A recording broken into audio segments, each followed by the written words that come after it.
Ayan, pinag-aralan mo kamo ang Oo. ashfall. What did you find out? Ang size, pag sinabi natin ashfall, is 2 millimeters and less. 2 millimeters Dalawang guhit. ng Ruler, dalawang guhit.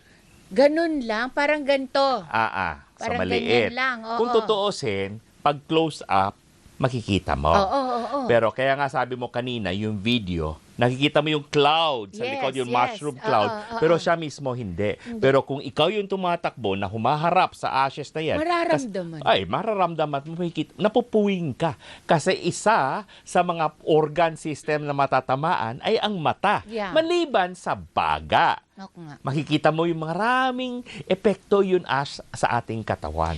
Oo, yes. Yes, Go. karamihan kasi ng ash nakikita natin by definition less than 2 millimeters, 2 millimeters and paliit. Okay. Pero kadalasan ang mga naengkwentro natin is mas maliit. Meron pang mas maliit. Yes, pero wag natin sabihin rin na ang ashfall ay equal alikabok. Hindi. Oo. Ibang-iba. Iba ang alikabok, iba ang ashfall. Iba ang alikabok ayon sa size, Okay. ayon sa sangkap or ano ang component ng ash na ito. Oo. So sabihin Ano ba ang natin, component ng ashfall? isipin mo na lang na parang maliit na bato. Okay, parang crushed stone siya. Okay. Coming from sa pinaka loob-looban ng bulkan, inner core. Okay. Di ba? So, Hold on. yes. Pwede rin bang ihambing ito yung pagka iihaw kayo? Mhm. 'Di ba merong pagka pinaypayan mo yung yung uling, Yes. may lilipad, yun din ba May yun? ash siya, pero hindi siya yung tipong parang stone. Sabihin natin para mas malinaw, ang ash na tinutukoy natin, nakikita natin yung uson ngayon na galing Albay, galing sa Bayon, ay maliliit na bato. Small stones. Okay? Yung binabanggit mo sa barbecue natin ay pwede mong durugin ng kamay. Oo nga. Di ba? Oo. Wala kang matigas na mararamdaman. Subukan mo maghawak ng ash na galing sa bulkan. May gaspang. Dahil ito ay maliit na bato, number one. Okay. May sangkap na pinong salamin. Salamin? Yes, may silica. May volcanic glass. Yes. Because, sorry, chemically, pagka nasa ilalim siya ng lupa, Tama. meron siyang chemicals na nagtaturn ng fire to glass. Yes, inner core, hindi ba? Yes. Kumbaga sa drawing ng ating cross-section ng Earth natin, kung naalala mo, parang may mga molten Yes, lava yes, sa loob, yes, hindi ba? sa core. Hindi ba ito yung nakikita rin natin sa mga smelting plant ng mga bakal at glass? Ganun na ganun, di ba? So part of the component, yan, Tita Winnie, is volcanic glass. Salamina glass. I can recall from Oo. Mount Pinatubo. Yes. Di ba, after the eruption, kinuha nila itong mga ashes, tapos ginawa nila mga figurine. Yes. And from the figurine, makikita nyo na may mga kumikinang-kinang. Tama. Yun pala. Hindi ba pwedeng gawin tiles nga eh? Oo nga. Ginawang Oo, tiles. oo. Yung binanggit mo, figurine para maging commercial. Pero ginawa yung part ng hollow block. Oo. Naalala mo? Tapos may mga Yes. kumikinang-kinang. So may parang mga structure na parang nagre-refract ng ilaw. Oo. At meron siyang mga mineral at particles. Bakit natin dapat alamin yung sangkap? Dahil pwede maging cause ito ng irritation sa sa parte ng katawan natin. Siyempre, pinaka-obvious dito ay ang baga. Of course. Dahil sisingkutin mo eh. Siya magiging sanhi ng pag-uubo, pag nalanghap mo eh, pag nag-ipit-ipit yan sa loob, parang pagbabara. So mahirapan ka huminga. Paano yun kung meron ka ng sakit, kagaya ng asthma, or sabi natin COPD? Di lalala yan lalo. Oo nga, Diba? oo nga. Ang hindi masyadong naipaliwanag ni kahapon, Doc. Ang tanong ko kasi, meron bang yung epekto ba nito hindi immediate? Meron bang posibilidad na ang epekto nito sa kalusugan ng tao, ng isang tao, hindi immediate ang manifestation? Pwedeng after months or years of exposure.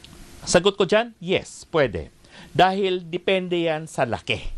Okay? So sabihin natin pag more than 10 mm or sabihin natin kalahating 1 inch. centimeter Okay. to 1 centimeter, hanggang ilong lang na iipit yan. Oo. Okay? Oo. Pero pag less than that, aabot na sa baga. Oo. Naalala mo yung pinag-usapan natin yung particle? Yung less than 2.5 hanggang kaloob-looban ng maliit na air sacs natin, pwede magdeposito yon. Oo, kasi ang baga natin, as you said, may mga maliliit na Yes. From malaking supot holes. hanggang sa maliliit na supot. Yes. So papasok yung maliit na bato or ashes. And it could make me... Sabi mo, pwede maging sculpture, pwede maging hollow block. Di pwedeng maapektuhan ang expansion ng baga. Maninigas siya sa loob ng baga ko? Hindi siya exactly maninigas pero magiging hadlang sa pag-expand ng baga dahil ito ay humihinga tayo na sumisinghot tayo ng hangin eh. Oo naman. Eh di syempre tumitigas siya. So para kang nagkakaroon ng tinatawag na problema sa baga. Naalala mo yung emphysema, bronchitis. So meron ka dahil sa industrial, dahil sa environmental sources.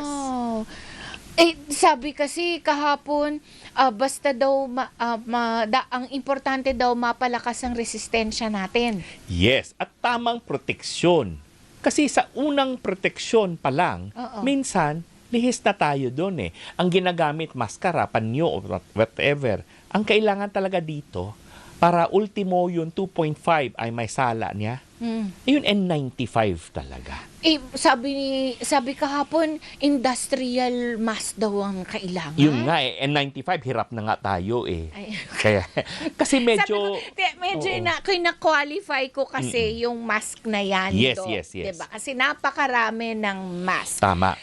At tinanong ko pa nga kahapon kung ito ba yung katulad ng sinusuot sa ospital dati nung COVID? Kasi iba ang mask ng doktor pagka doon sa mask ng pasyente. Tama.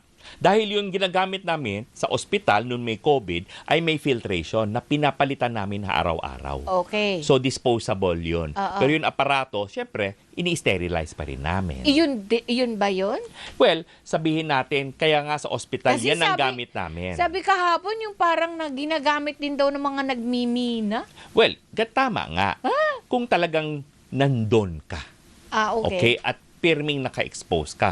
Kasi pwede ka naman manatili sa loob ng bahay. Stay indoors. Isarang bintana, isarang pintuan. Kung talagang lalabas, taka gumamit ng N95. Okay. Siyempre, tama yung pagsabi na i-build up mo immune system mo, Yes. tamang tubig o hydration Yes. at body wash. Body wash. What do you mean by body Maligo. wash? Maligo. Dahil maliban sa baga, Okay. may epekto yan sa balat, skin. Ah. May epekto yan sa ilong mo.